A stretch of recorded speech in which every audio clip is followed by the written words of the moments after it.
Hi,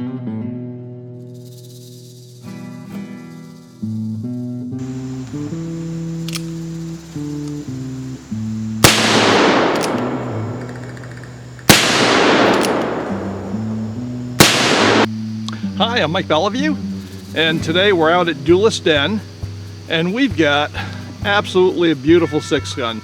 This is the Deluxe Alchimista III, and this is made by Pieta in Italy exclusively for the E.M.F company in California. Now we're going to take a look at it, we'll discuss some of its features, and we'll see what it can do out at the range. Well, this is the first real video I've shot since I set up the Steel City installation, which we'll be shooting on in a little while, and moved Steel Steve and Evil Roy down to this part of the range. So I'd love to say that Evil Roy mended his ways when he got to his new locale, but he's still causing trouble and I'm going to have to put him in his place. And by the way, if you're not cowboy action competitors, you may not realize, but that Evil Roy target is named after the SAS alias of Gene Piercy, who is one of the absolute best cowboy action shooters, a top champion, and he endorses these, so it's called the Evil Roy target. And this is the only way I would ever beat Evil Roy in a shootout, is using this steel target, because Gene would kick my butt every time. So on video, I get to beat Evil Roy, so I think I'll put it to him right now.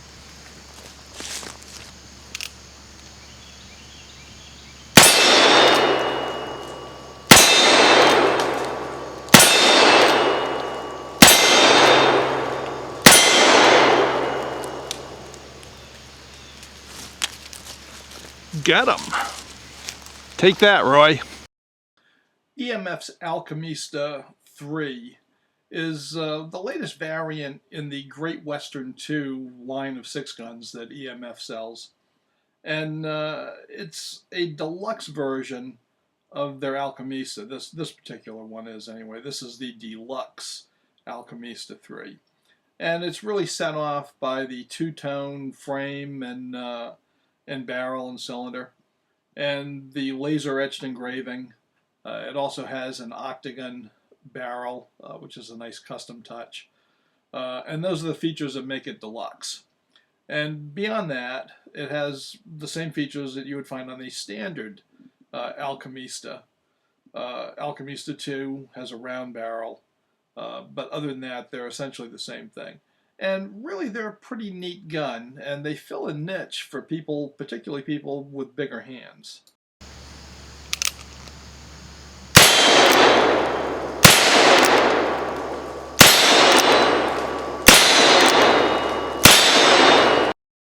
The original Alchemista came about because Alessandro Pieta, who's the sales director for the Pieta firm, is really a big guy, and he's got really big hands.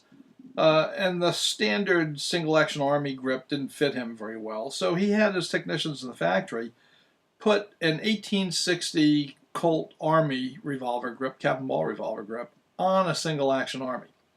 And that fit him much better. And luckily, Debbie Sims at E.M.F saw that, and she really saw the value in it for larger-handed shooters.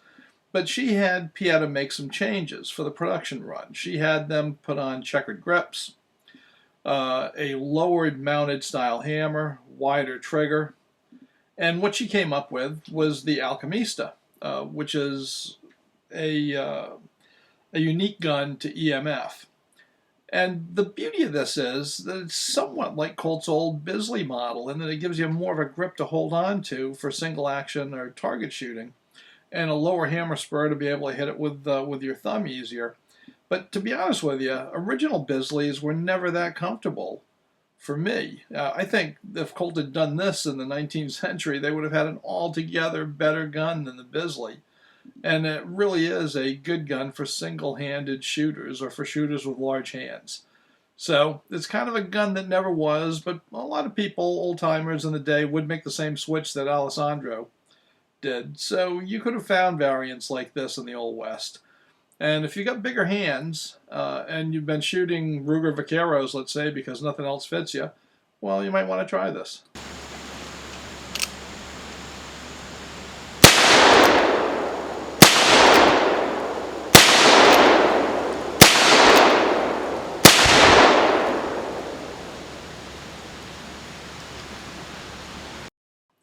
Obviously, some of the standout features on this gun are the white metal frame against the blued steel cylinder and barrel, and also the laser engraving. And I've got to say, that has come so far from the first examples that I saw, a decade or 15 years ago.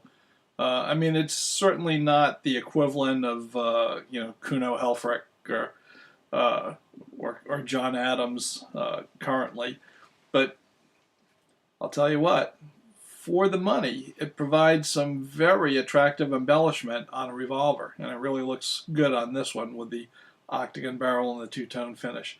And it's in a lot of places. There are little touches on almost every surface, and the backstrap particularly is very cool looking with kind of the matte finish and the bright polished engraving. So this is a very attractive gun. The Alchimista III, and this deluxe version of the Alchimista III, is a conventional single-action revolver. That means it has a hammer-mounted firing pin. It does not have a transfer bar. And that means that you should only load 5 rounds.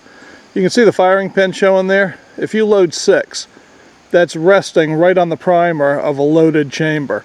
And if you were to drop this on the hammer, you could very easily have a discharge. So the way we load these is we put on half cock, open the loading gate, line up a chamber. This is 45 Colt, so drop in a shell. Leave the next chamber empty, and then load the final 4.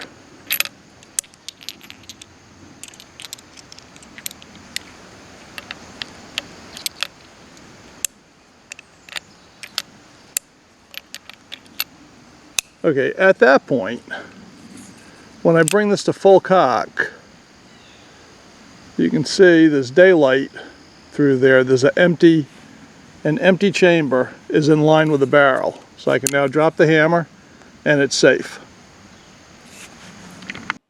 In a lot of my videos, I shoot black powder cartridges. And that prompts some people to ask me, are these guns only safe to shoot with black powder? And the answer is no. And that's why I'm shooting this video primarily with smokeless powder.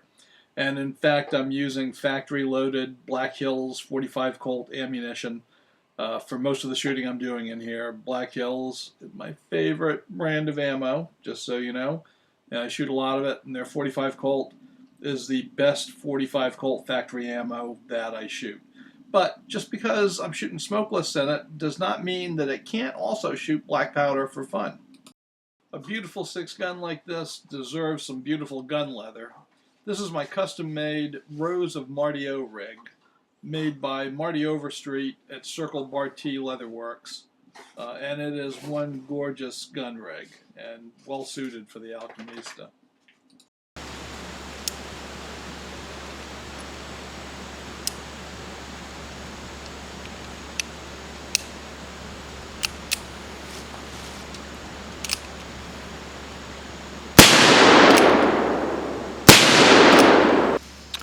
Well, I just pulled into Steel City, where Swingin' Sam and the Circle Gang hang out, and I'm here to clean up the town with my E.M.F Deluxe Alchimista III. Now, it's going to be a little bit of a challenge, because the one foible this gun has is it shoots 6 inches low and 2 inches to the left.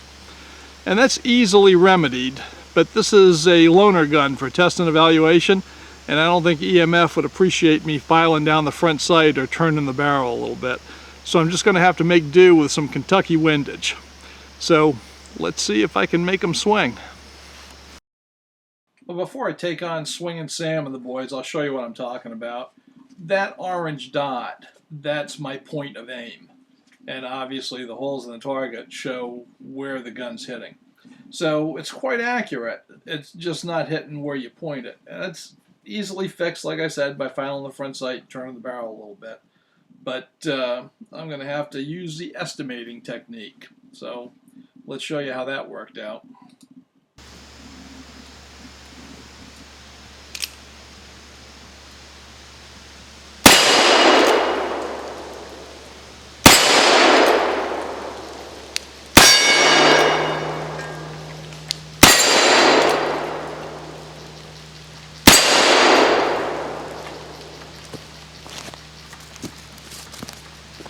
Well, the Alchimista III got the whole gang.